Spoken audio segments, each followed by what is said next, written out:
Colonel Sanders didn't live to be 100 as he hoped, but his 90 years were filled with enough accomplishment for a couple of lifetimes. He died this morning at 7:40 in Jewish Hospital. The tale of KFC began in 1890 when Harland Sanders was born to Wilbur David Sanders and Margaret Ann Sanders. Did you know that Harland Sanders started cooking at the tender age of 5 to take care of his siblings? He later became the founder of the world's largest fast food empire, KFC. Have you ever wondered how Harland Sanders developed his cooking techniques and the spices that made his chicken so special? Stay tuned to discover how KFC became a household name worldwide. Harland was the oldest child in his family, and after him, his parents had 2 more children. When Harland was only 5 years old, his family suffered a tragedy. His father passed away. This was a very difficult time for Harland's family because he was the only one earning money to support the family of 4. To make ends meet, Harland's mother had to start working. She sewed clothes for other families and worked in a food factory, peeling tomatoes. While she was away, Harland was left in charge of his younger siblings and had to take care of them all by himself. As a child, Harland had to take care of his younger siblings and cook food for them. By the time he was 7 years old, he was already cooking vegetables, bread, and meat. When Harland turned 10, he got a job on a farm. However, this job didn't go well for him. After just a few weeks, he was fired because he was too distracted by the farm animals. When Harland was 12 years old, his mother Margaret remarried. However, this wasn't a good thing for the family. The man she married didn't want to raise stepchildren, and his home became suffocating for young Harland. After struggling for a year with the family, Harland left his house and started working on a farm again. He also tried to continue his studies, but it became too difficult for him to do both. Eventually, he even joined the U.S. military by falsely stating his age. Harland served in Cuba during 1906. After a few months of serving in the military, Harland was discharged from his service. From his teenage years to his late 30s, he did various jobs. Harland was resourceful and good at getting a job, but not so good at keeping them, as his mother pointed out while he was growing up. Despite this, all of these jobs were good for him, but the best was yet to come. During the time of the Great Depression, Harland's wife had left him, and he had become alone. He had to sell his things and began hunting for a job. In the year 1930, when he was 40 years old, he was hired to work at a Shell gas station in Corbin, Kentucky. This would have been just another job for him, but he used the culinary skills he learned in childhood to make some extra money. He began serving food, especially fried chicken, to the people at the gas station. Initially, he cooked for a table of 2 people, and it proved to be a hit. The word spread, and people from around the area began pouring into the gas station for the food. Later, when asked about his journey, Harland Sanders said, "Do all you can, and do it the best you can. It's the only way you ever get the feeling of accomplishing something." There were no promotions, just word of mouth did the trick for Harland's food.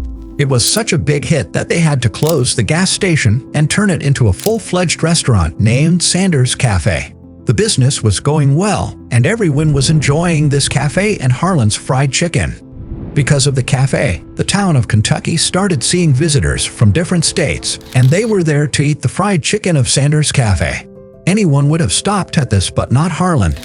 Harland Sanders was determined to make the best-tasting fried chicken in the world. He experimented with different combinations of herbs and spices until he found the perfect mix. He chose 11 special herbs and spices, but he kept the recipe a secret. When asked about it, he said that he mixed the 11 herbs and spices with flour and fried the chicken. The result was the best chicken he had ever tasted. Harland was so happy with the recipe that he never changed the ingredients. In 1939, he opened another Sanders Court and Cafe in Asheville, North Carolina. However, a tragic accident occurred when a fire destroyed his old cafe in Kentucky. Harland invested his money into rebuilding the cafe, but World War II began and the business was affected. The number of customers decreased and the business began to shrink. To make things worse, a new highway bypass was built near the cafe, resulting in fewer customers. Despite Harland's best efforts, he had to sell his first cafe in Corbin for just $63,000 and left feeling hopeless. When Harland was 66 years old, he had lost everything and had to rely on a small Social Security check of $102 per month. But something unexpected happened. In 1952, Harland got the idea to start franchising his famous fried chicken.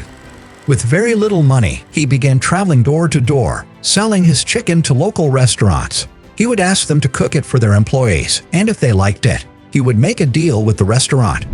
They would sell his chicken and pay Harland 4 cents for each piece sold. This gave Harland new hope and a new purpose. During that time, Harland Sanders asked his friend Pete Harmon, who owned a restaurant near the highways, to serve his fried chicken. This turned out to be a big success. The sales of Pete's restaurant went up by more than 75%. Then, in 1963, Harland signed his first franchise agreement with a restaurant in Utah called Kentucky Fried Chicken. After that, Harland's business soared. He made strict rules on how to cook and present his chicken, which every KFC outlet had to follow. By maintaining the quality of each outlet, he opened 600 KFC outlets throughout the USO. Harland Sanders' KFC business was growing so fast that he couldn't handle it all by himself. Many people wanted to buy his company, but he finally sold it to a group of investors led by John Y. Brown and Jack Massey in 1964 for $2 million. However, he made sure that the quality of food at his franchise would always be maintained and that he would always be the face of the company. By 1970, KFC had 3,000 outlets, and in 1980, it was acquired by PepsiCo. Sadly, Harland Sanders passed away at the age of 90, but by then, KFC had doubled to 6,000 outlets in 48 countries.